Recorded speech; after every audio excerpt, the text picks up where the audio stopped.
Now it's time for Toker Talk Radio, the voice of the marijuana nation. What are you people? On dope? Where you can toke. I inhaled frequently. Or you can talk. I experimented with marijuana and didn't inhale. Or you can toke and talk. 10 federal criminal penalties for possession of up to 1 ounce of marijuana. While we talk about toke on Toker Talk Radio. So, by the way, when it comes to pot, if you're 40 years old, you live in a log cabin in Oregon, you got 12 giant pot plants in your backyard, have a ball. Live from beautiful Portland, Oregon at Rolla J Studios. Hey, this is great. Just not cannabis. Plus your calls live at 971-533-7111. They're walking on their pants with their cap on backwards, listening to Enema Man and Snoopy Poop Dog. What's to keep somebody from getting all potted up on weed and then getting behind the wheel? Gateway theory doesn't work. It's a reality. Holland, is it real? Don't tease me. We're locking up people that take a couple of puffs of marijuana, and the next thing you know, they got 10 years. And now, here's your host, the guru of ganja graphics, the sultan of sativa statistics, and the worst nightmare of a reefer mad prohibitionist. A polite, perspicacious, productive pothead with a propensity for PowerPoint. Radical Russ Belville. Hello, everybody. How you doing? It's 4:02 in the Pacific Time Zone. Time for Toker Talk Radio, where we let what's left of my hair down,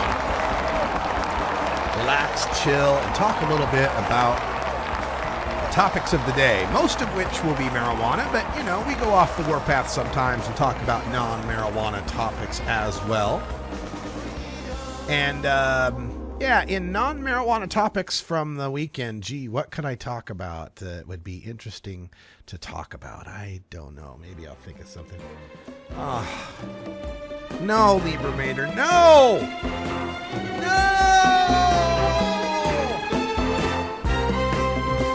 Wilson!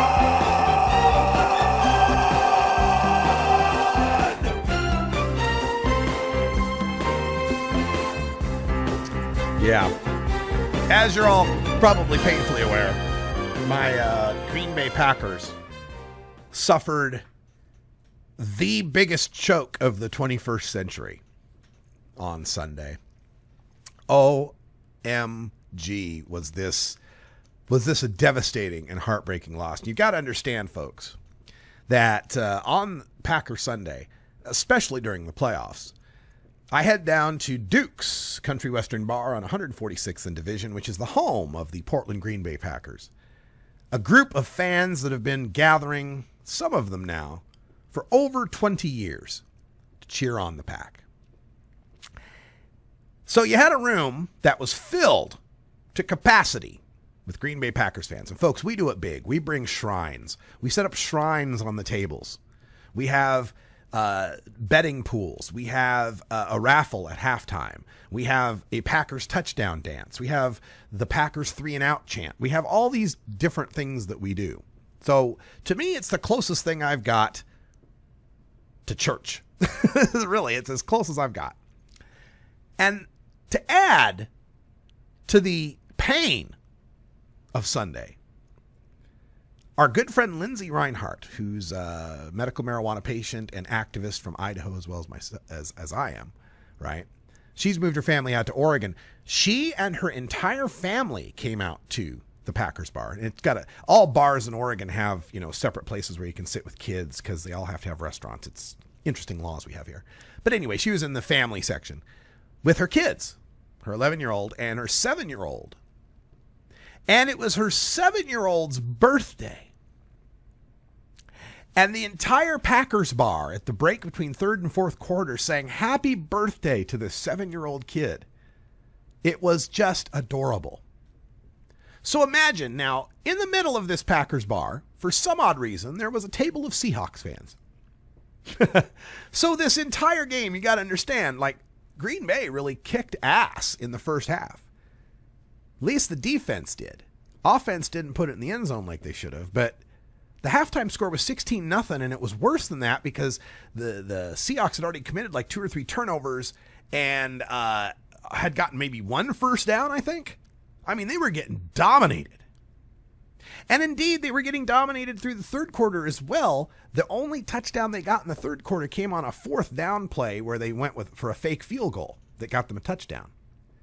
So the mood in the Packers bar was euphoric, to use that word again, as we were kicking ass in Seattle, on the road in Seattle, a notorious tough place to play against the defending Super Bowl champs. The air was electric. And it got down to 4 minutes left in the game. It's 19-7. Some people in the bar are starting to chant Super Bowl, Super Bowl. All the Packers have to do is run out the clock, get a couple first downs, and this game's over. And from that moment on, a series of improbable occurrences all came into alignment at the same time for the Packers to snatch defeat from the jaws of victory. There's this thing in the NFL, they have these win percentage graphs, right? And it's a probability thing, and it's based on, the NFL's got decades of data that you can crunch on their stats and so forth, right? So, like, what is the probability in NFL history if a team is up 12 points with 4 minutes left to play? What's the chances that team wins the game, historically speaking? It's like 96%. So for the first 56 minutes of this game, the Packers had between a 70 and 96% chance of winning that game. And they give up 21 points in a row in the last 6 minutes of play. It was just devastating as hell. Well, the success on onside kicks for the Seattle Seahawks, 16%. Oh. And so, of course, they recover an onside kick. Oh, my God. Continue the conversation with Radical Russ online. Visit RadicalRuss.com and email RadicalRuss@gmail.com. Runaround is mentioning he was a Giants fan when the Eagles had that miracle at the Meadowlands, forced to fumble. All they had to do was sit on the ball. That was Herm Edwards, who ended up becoming a coach, who ran that ball back, I believe. Matt Op said, I didn't know Russ played for the Packers. No, although, if you'd have seen my face paint and my makeup, yeah, that's right, folks. I go in full makeup to playoff games. You'd have thought I was playing with the Packers. Oh, my goodness. It's going to take a long time to recover from, folks. Go Pats. Back right after this.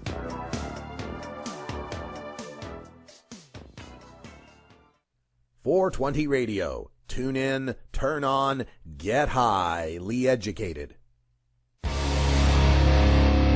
This is Radical Russ encouraging you to take a look at the Weed Blog every day. Johnny Green and the staff at the Weed Blog are on top of all the latest developments in the fight to end marijuana prohibition nationwide. You can even get the Weed Blog on your smartphone by installing the Weed Blog app for iPhone and Android. If it's about weed, it's on the Weed Blog, including my original writing. So don't delay. Read the Weed Blog today.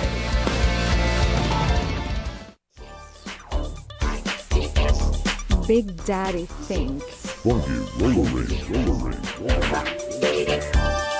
Oh yeah, this is Big Daddy, and I'll be your freakazoid every Thursday night, right here at the Funky Roller Ring. Funky Roller Ring. 11 Eastern, 8 Pacific, only on RadicalRuss.com.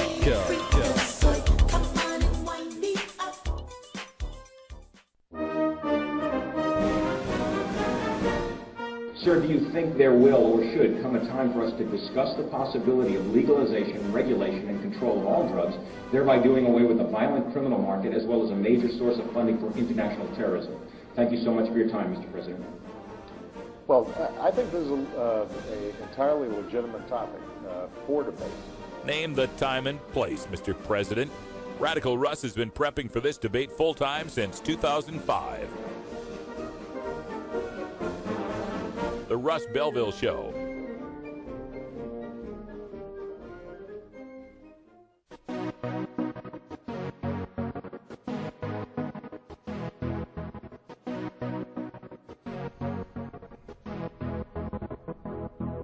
when I get high, smoke up the sky, blowing in the wind, smelling like a skunk die. Pride of my mind, smoking the kind. Welcome back, everybody. That's music from the House of Chronic with When I Get High remix. I'm not gonna talk about football the whole show, folks. Like I said, I'm pretty heartbroken. Can't stay on this too long, but I at least have to close by saying this is one of those cases where a team played not to lose instead of playing to win. Packers did not play to win that game. Needing just a few first downs to put the game away, did they put the ball in MVP Aaron Rodgers' hands and have him pass it across the field? No. They handed off on 2 successive 3-and-out drives with runs that lost yardage. That's when I knew it was coming. That's when I kind of knew, here it comes. Let's see if we can hold on to this. And I can't tell you how many times in that fourth quarter I found myself sitting there going, all right, put it away. Put it away, defense. Come on, put it away. Or when they're in offense, come on, punch it in. Put it away. The game was just too close. And I just knew it was coming. I could feel that sense. Now, final word for my Seahawks friends. First of all, talk about a smarmy, smug bunch of folks, generally speaking. Seahawks fans, man.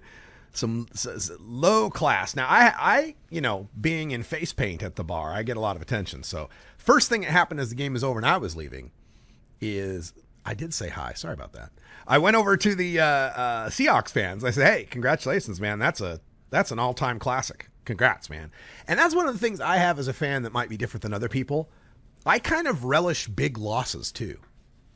I do, because it's those lows that make the highs so much better, right? It's understanding where you went wrong and recovering from that so that you can have great success in the future. And the idea of putting the foot on the gas is something that applies to the marijuana world as well. We're up 4-0. Actually, I should say we're up 4-2 since 2010 in legalization. If you think about it, right? We lost California Prop 19, so we're 0-1 at that point. Then we came out with 3 states in 2012 and went 2-for-1 on those 3 states. So at that point, we were 2-2, right? We lost Oregon and California. We won Washington and Colorado. And in this latest election, we win Oregon and Alaska and Washington, D.C. Let's forget about Washington, D.C. for a second because they don't have commercialization. I don't consider it legal until I can buy and sell it. But anyway, that means we went 2-0 in this election statewide for legalization, which now puts us at 4-2. We've won Alaska, Oregon, Washington, Colorado, and we lost once in California and Oregon. And so that Oregon loss, you don't count that as much because we came back and won it the second time around. And that's largely because Oregon activists played like the Seahawks, not like the Packers. Now, back in 2012, when Oregon's legalization first failed and the other 2 succeeded, we were almost ordered. It was strongly suggested by the national funders associated with Marijuana Policy Project that Oregon should not go forward in 2014. We should play not to lose. The fear was that if Oregon went forward in 2014 and it was haphazard and it didn't do well, and if it lost again, that would put us so much further behind trying to get legalization in California in 2016 and make it so that Oregon wouldn't get any attention in 2016 as well. We were ordered to play not to lose. We're up 4-2.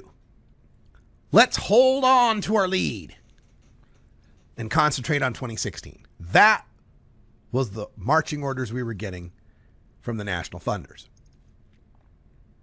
I, among with many other activists in this state, said, we need to strike while the iron is hot. We just won 2 out of 3 states in 2012. We need to keep going. You don't knock down the heavyweight champ and then let him get back up. Mixing my sports metaphors here. You got to keep punching. You got to knock that guy down. You don't dance with the champ. You got to knock him out. We have to play to win, is what our message was. But we were told the odds were against us. It's 2014. It's not a presidential election year. It's a more conservative electorate. There'll be people reacting to the high-profile failures in Washington and Colorado if there should be any. If there's any big bad stories, and there turned out to be some, Oregon would suffer from it and we wouldn't pass. And that would make it so much harder in 2016. And we said no. No, despite the obstacles of it being an off-year election and a more conservative electorate. The time is now. We've got to step on the gas. We have got to play to win. And we were right. We were right. Not only did our Oregon legalization beat the worst case scenario prediction of the national funders, it beat the best case scenario prediction from us activists. I was predicting 54%. And I thought I was like way on the outside on this one. I thought, yeah, you're calling it pretty high there, Russ, but yeah, we'll stick with it. And I was lowballing, and it came out 56%. You got to keep the foot on the gas, and we must keep moving forward. We can't let up on this. We cannot assume, with 4 minutes left in the game and a 12-point lead, and having beaten the hell out of the opponent the past 54 minutes, we can't sit there and think that we can just sit on the ball, run out the clock, and win this game. We've got to play to win. And playing to win means going for it. Not just when you're 4th and goal on the 1-yard line twice in the first quarter following turnovers and settling for field goals, Packers. But going for it like the Seahawks did when they were 4th. It was like, what, 4th and 9, 4th and 7? It was a long 4th down. Where not converting would have, again, left them with 0 points on the board, having gotten their ass kicked the whole game. But the Seahawks went for it. They took a chance. Some trickeration. Doing something at a location and a time that nobody would have believed it could have been successful, and winning.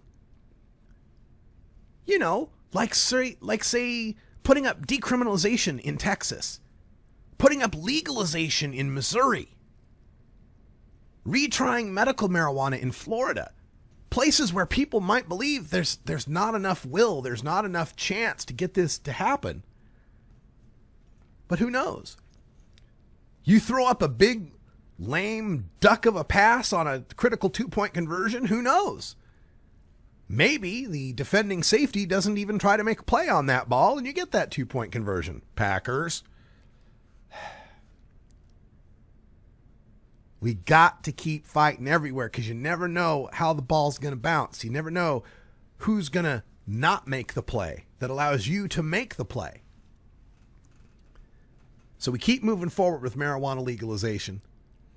And here in Oregon, we move forward even bolder with marijuana equalization.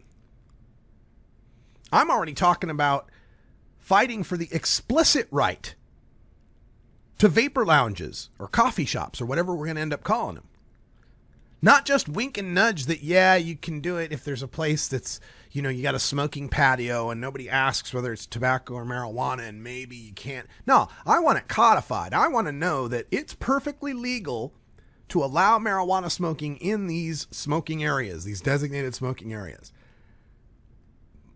I want an end to limits on possession and purchase amounts. Not immediately. I understand this is new. I understand we got to start with 1 ounce away from the house and 8 ounces at home. But nobody says I got to only carry a 6-pack of beer away from the house and can only have a case of beer at home. I want equal rights with beer drinkers. I want equal rights with cigar smokers. We figured out for 80 years how to deal with those 2 toxic, deadly, addictive drugs. We can figure out how to deal with marijuana the same way. Maybe we should start at 420, right? Marijuana reference. Yeah, maybe we should start at 420. It is 420. Happy 420 from the Pacific time zone. I hope you're able to enjoy your 420 in whatever way you wish. We're back with Electric Bob. We got some Aphex Twin for Electric Tuesday coming up next.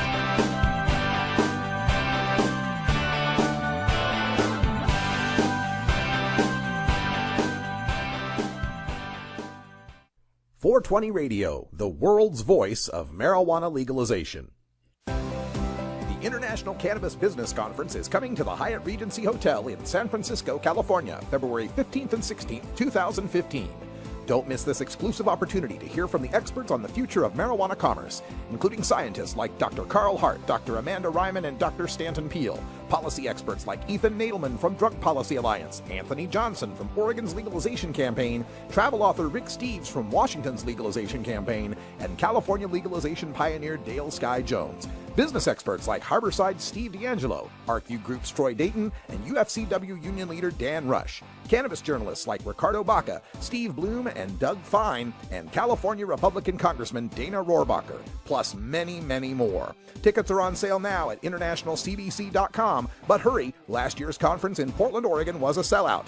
International Cannabis Business Conference, San Francisco, California, February 15th and 16th, International CBC.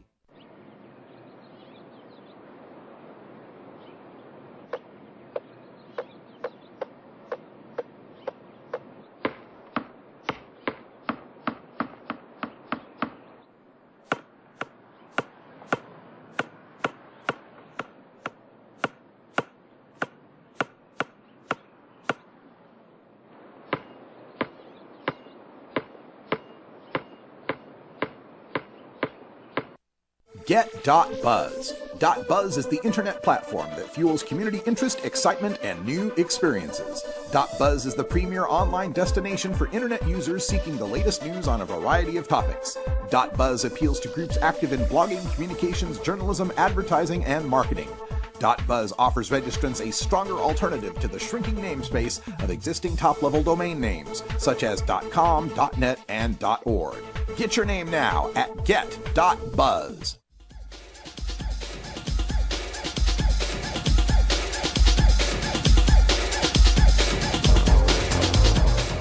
Everyone knows music and marijuana go together, so let's wind up our 20 after break with the Russ Belville Show's Daily Toker Tunes, the best in pod-safe 420 music from around the web. Today is Electric Tuesday, featuring the latest in electronic dance music and other cutting-edge genres. Now, sit back and enjoy your Daily Toker Tune. Welcome back, everyone. 23 after the hour. It's Electric Tuesday, and a reminder to stay tuned tonight at 8 p.m. Pacific time for another edition of Electric Bob's Boogaloo, the best in electronic dance music. We got Electric Bob on the line from Arizona. How you doing, Bob? I'm doing great. How you doing, Russ? Well, I've been better, but I'm doing fine. Illness is mostly gone, and on Saturday, I made myself my own block of hempcrete. Oh, nice. How'd that go? Yeah, it was pretty cool. Great hemp presentation from Andrea Herman and Joy Beckerman Marr here in Portland. And, you know, I thought I knew everything there's known about hemp, and I learned a ton of stuff, especially chemistry and some other interesting stuff about hemp and hempcrete. And part of it is they give you a bucket and the hemp herd and the lime and the water, and we mixed up our own block of hempcrete. So on tomorrow's show, I'm going to show that off. Nice. Well, hey, it's always good to learn new stuff. Like, you're never too old to learn new stuff. Yeah, it's pretty cool. I wish I'd had put more thought into it. I would have maybe, gotten a mold that had the 420 radio logo or something. I don't know, but one thinking ahead. They sprung it on you anyways. You didn't even know what you were going to do. You thought you were just going to go for a presentation. Yeah. Hey, so the Super Bowl's happening. It's going to be Seahawks Patriots, and it's happening in Arizona. How's the prep for Super Bowl affecting your day-to-day life? Besides there being longer lines at Walmart, not really, and just general stuff in the way they have, like, I don't know, they just have football memorabilia everywhere. Yeah. Yeah. So, Seahawks, Patriots, got any favorites? I'm going to go Seahawks just because it's Seattle and weed's legal there. That's so a legal weed state versus, Massachusetts is only medical, so we have to go for legal, huh? Yeah, and from what I've heard, Massachusetts medical is not really that good. Yeah. Well, I have to root against the team that broke my heart. So I hate to have to root for Tom Brady and the Patriots, but I got to be a Patriots fan. I'm reminded of the 1987 AFC Championship when John Elway led the Broncos to a stunning comeback against the Cleveland Browns that came to be known as The Drive. 2 weeks later, they got blown out in the Super Bowl 37-20. So I'm hoping that's what happens for Seattle, just to be fair. Well, look what happened last year. Bronco got blown out. Yeah. Could very well happen. All right, let's get to today's tune. Every Tuesday here, we take a break at 4:20 and play some preview kind of electronic music from the Electric Bob's Boogaloo. What do you got for us today? This is Aphex Twin. Have you ever heard of him? The name sounds familiar. He did, have you ever heard the song Come to Daddy? Or not Smack My Bitch Up is Prodigy. I don't even know why I thought of that. But Aphex Twin, he's been doing stuff since the late 80s. He came out with his first record, I think in 89 or 90 even. This is off of his newest album, Zero. It came out like late last year, and it's just more of like his.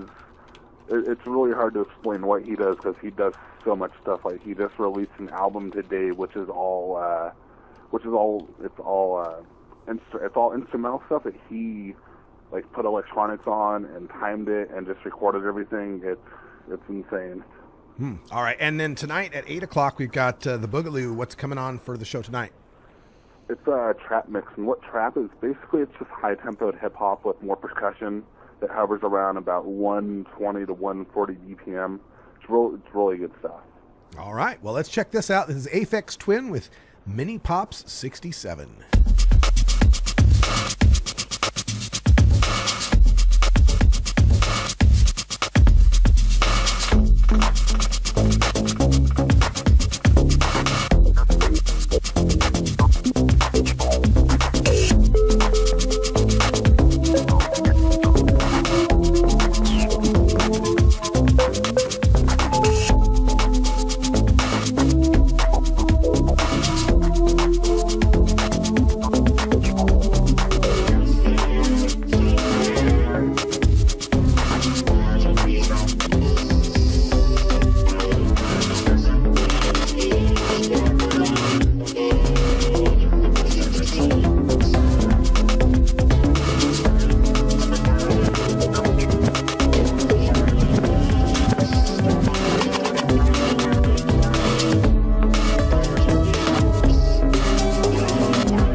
Get 420 Radio on the go with our Shoutcast stream for all internet-enabled media players. Go to rad-r.us/420shout or just click the Shoutcast icon below the live radio feed at 420radio.org.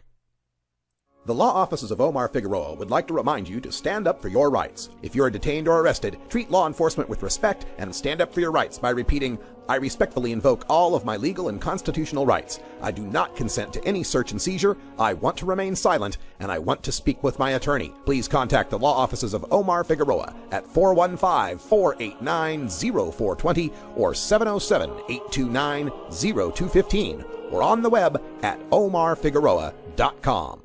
Fun.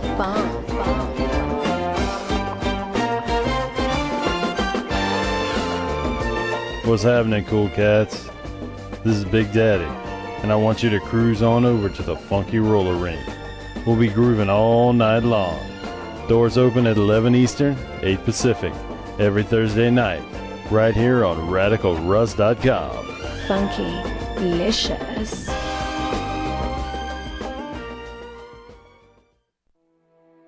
Are you a hypocrite? If you live a closeted cannabis lifestyle, you are. Read about 7 people living a closeted cannabis lifestyle who are on the verge of coming out in The Hypocrites by Mara K. Eaton. Available at areyouahypocrite.net. You can purchase the book on Amazon and Barnes & Noble, also available on iTunes. Check out Mara K. Eaton on Facebook as well. Learn more at areyouahypocrite.net.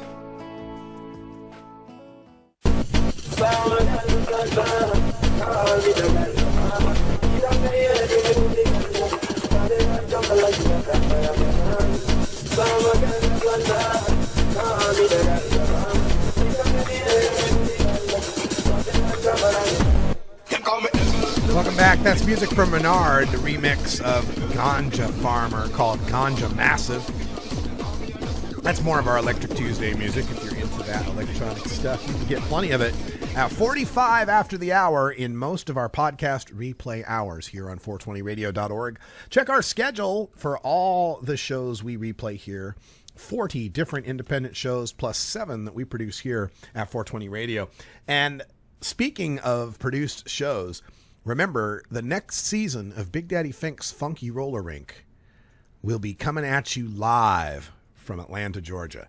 That's right. Big Daddy's going to find a way to spin the wax live, and we're going to bring it to you here on 420 Radio on Thursdays at 8 p.m. Pacific time. So stay tuned for that. We'll keep you posted.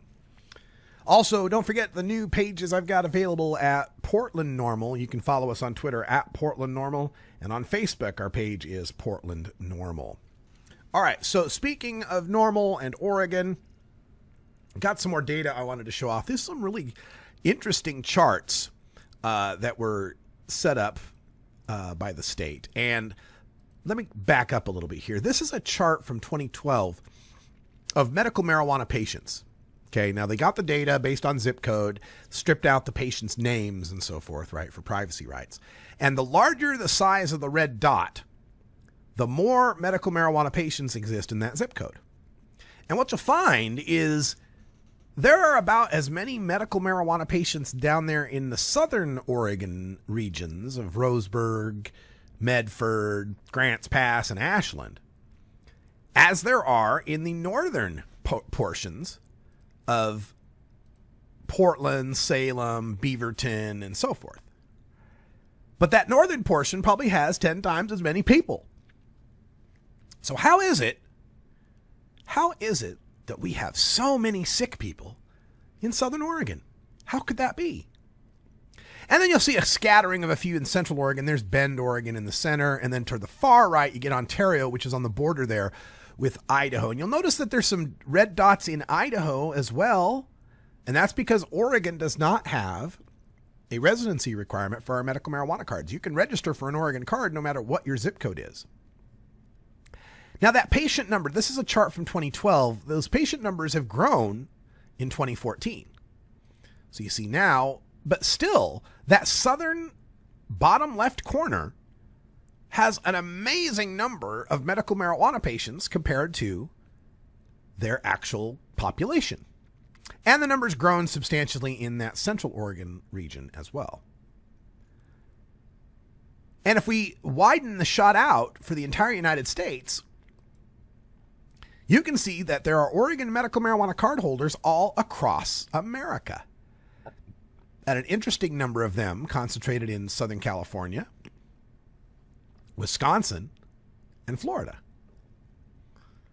Lots of them there in Idaho. Now, to answer the question, again, going back to why are there so many of them down there in that bottom left corner of Oregon, we can turn on another piece of data on this chart, and that is medical marijuana grow sites. This is the 2012 look at medical marijuana grow sites. Now compare that with the 2012 patients. And you can see grow sites correspond really well with number of patients. This is an illustration of what has been known as card stacking. Under our medical marijuana system, there are no official big warehouse grows supplying our medical marijuana dispensaries. What our medical marijuana dispensaries are currently doing is being the beneficiaries of patients who allow their excess marijuana to go to the medical marijuana dispensaries, that in turn reimburse the growers of the medical marijuana for their time, expenses, and customary costs of doing business. So, to be a large-scale grower in the state of Oregon, you need a lot of patient cards because every patient is worth 6 mature plants to you that you can harvest and 18 seedlings that you can have on standby for the next round.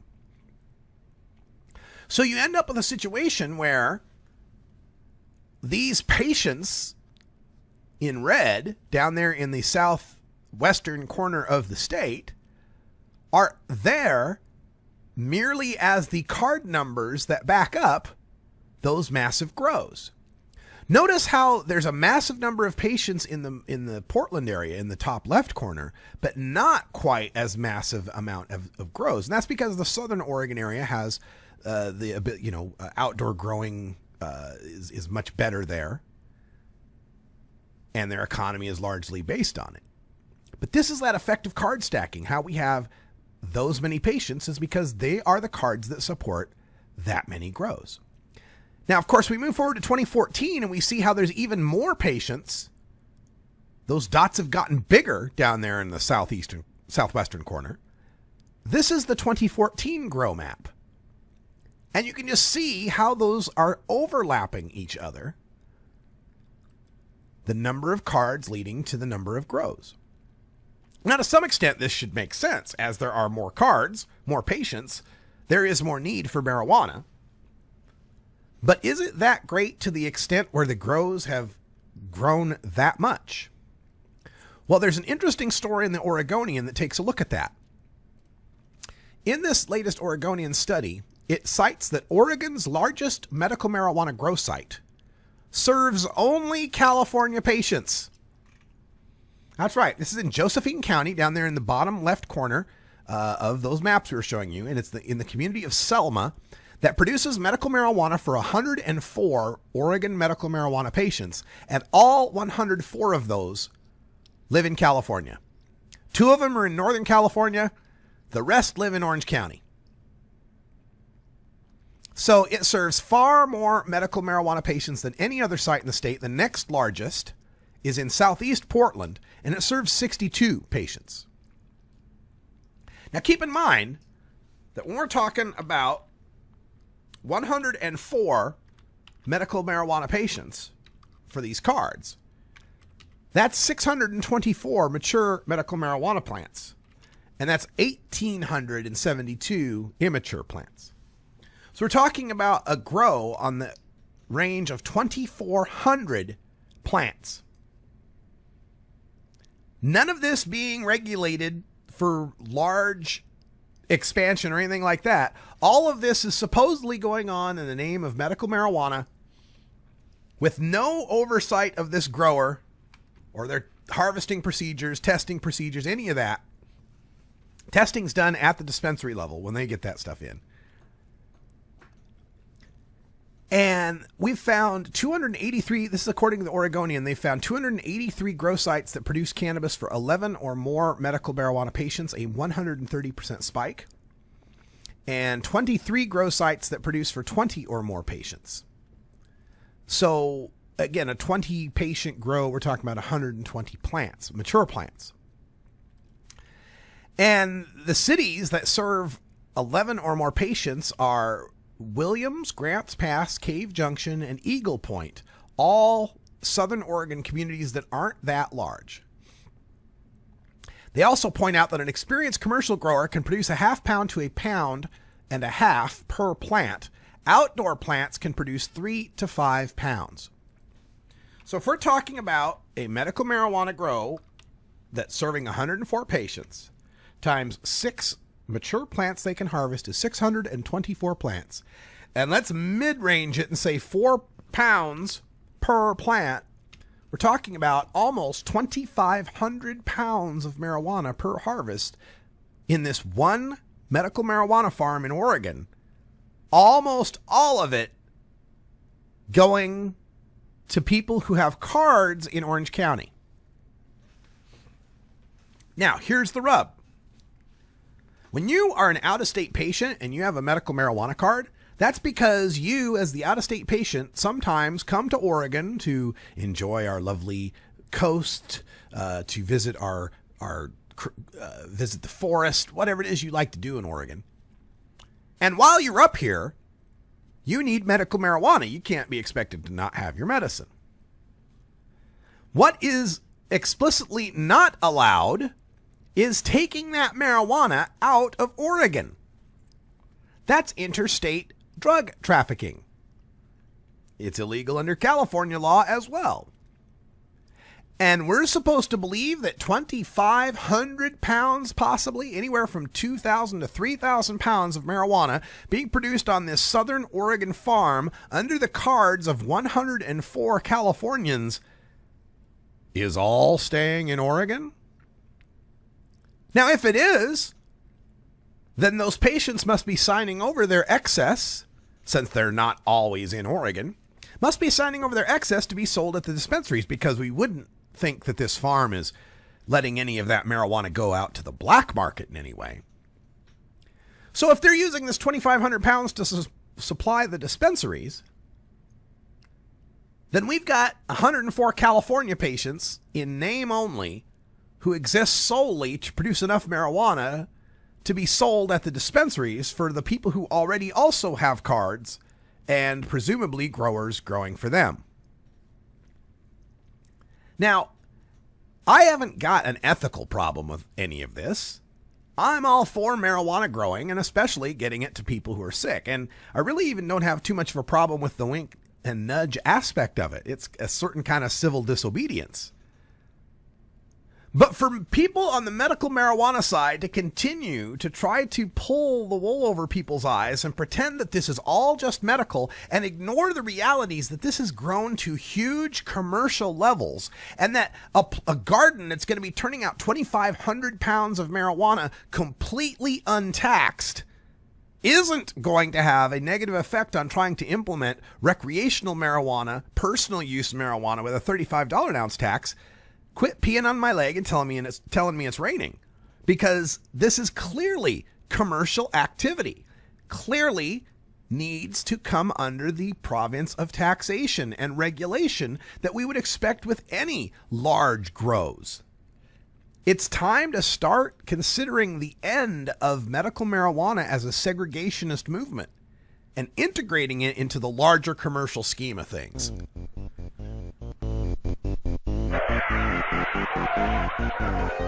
What's to keep somebody from getting all potted up on weed and then getting behind the wheel? The Russ Belville Show reminds you to never smoke and drive impaired. Hang out for a while. Share.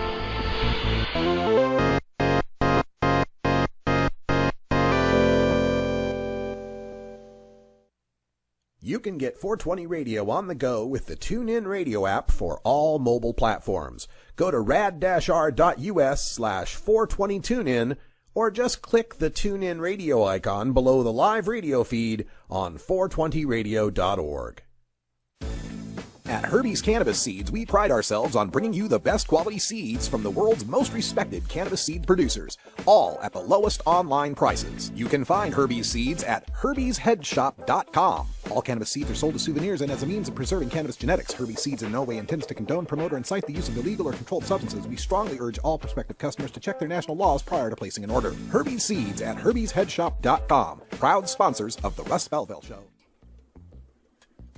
Despite strong public support for medical cannabis, decriminalization, and legalization in Georgia, the state spends $121 million every year to arrest, prosecute, and imprison Georgians for simple possession. Each year, the state of Georgia spends less on driver services, agriculture, and forestry combined.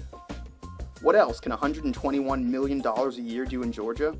With that much money, the state could hire and keep 3,000 more teachers, improve roads and bridges, provide tax relief for small businesses, repair aging sewage systems, or lower taxes. But right now, that's millions of dollars of your tax money wasted on failed enforcement. Tell your representative you're tired of wasteful spending and ask them to end cannabis prohibition. Join the conversation at www.peachtreenormal.org. Peachtree Normal is a proud affiliate of NORML, the National Organization for the Reform of Marijuana Laws. When you are starting up a medical cannabis business, you want a fired-up lawyer who understands the needs of cannabis consumers. The law office of Lauren Vasquez is your fired-up lawyer for the cannabis industry. Visit her website, fireduplawyer.com, or call 1-855-MMJ-LAWS for more information. That's 855-665-5297 for Lauren Vasquez, your fired-up lawyer, or email fireduplawyer@gmail.com.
Welcome back, everyone. That's Acid Elf with Hamsturbation Acid.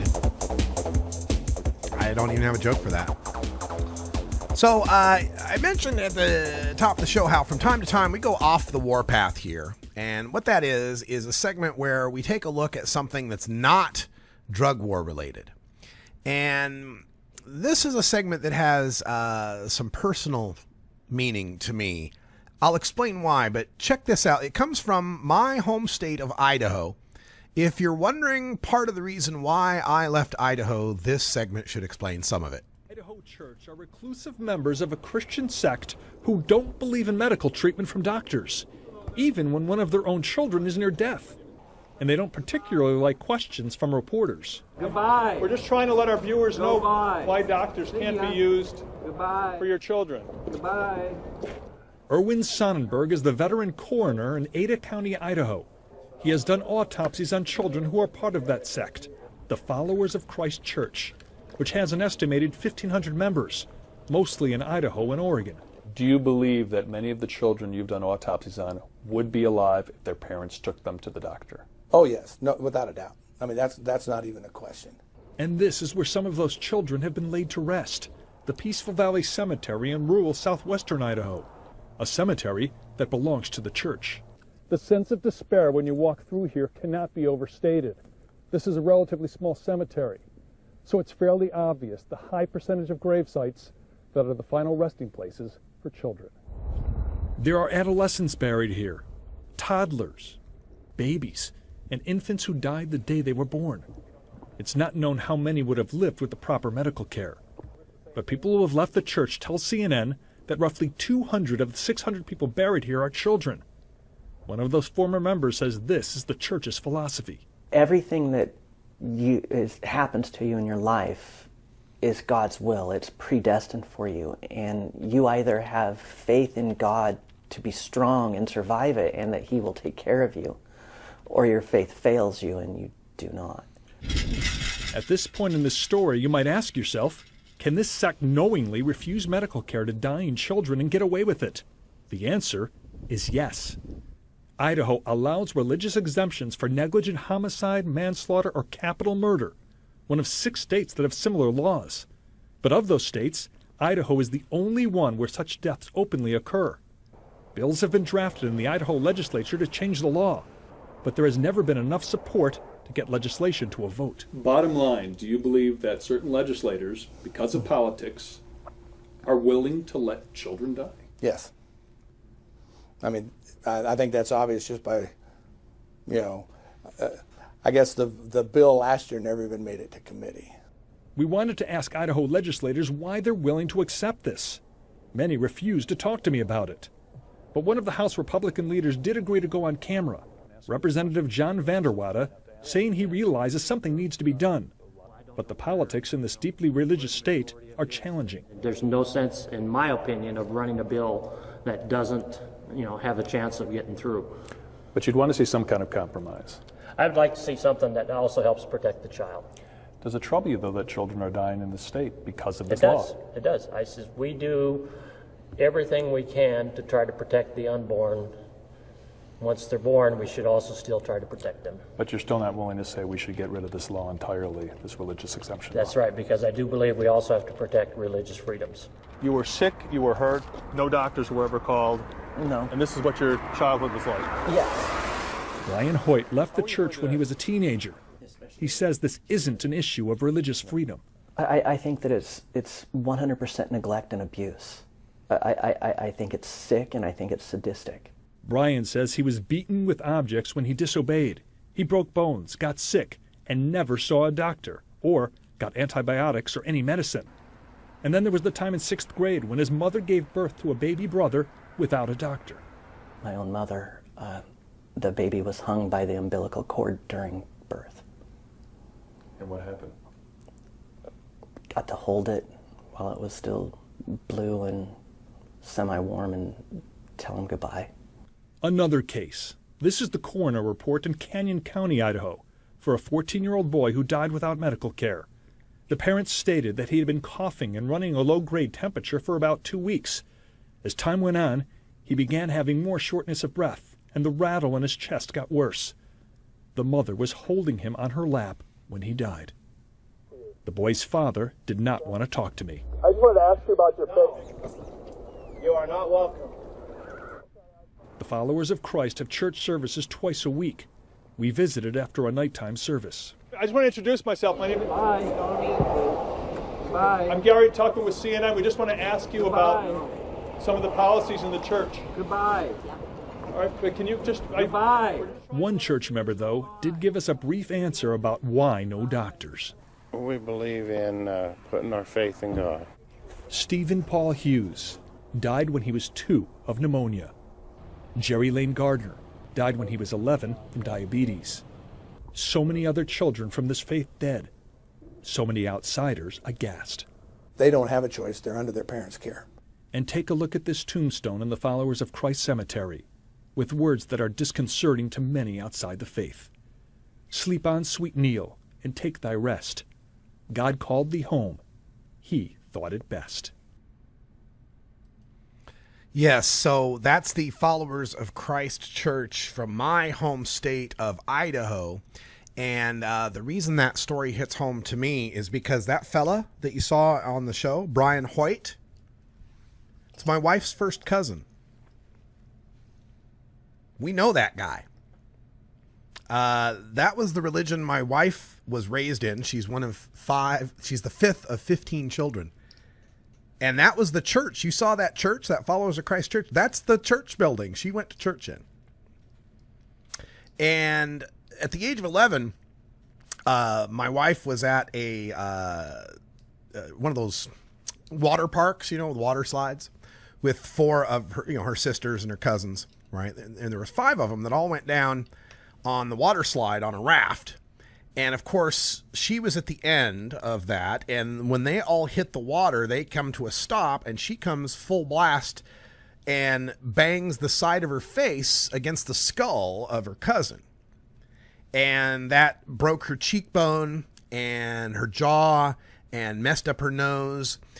And she did not see a doctor, was not allowed to see a doctor, was not allowed to use any painkillers or medicines of any kind. Went through the rest of her teenage years with her nose deviated about 35 degrees from center, pointing like off to the side. There's one of her yearbook pictures, shortly after this event had happened, has her with the entire right side of her face black and blue. And of course, in this religion, women don't go to college and, have careers and stuff. Women wear long prairie dresses and are brood mares. Their job is to pump out more kids that can be indoctrinated into the cult, you see. So when I see a story like that, it reminds me why I left Idaho and why I'm so thankful for the freedoms that we have here in Oregon. And it reminds me how difficult it is going to be to pass marijuana legalization in states like Idaho, states like Utah, states with this perverse undercurrent of hardcore, extremist, fundamentalist, anti-science, anti-reason, anti-logic, anti-compassion religion running through them. I'm all for religious rights. I'm all for tolerance. But that tolerance ends when your silly superstitions can't wrap its mind around a God that can invent doctors and medicines. That's all the time we got for today. Thanks for joining us. I'm Radical Russ. Until next time, take care of each other, Tokers. This is the Russ Belville Show.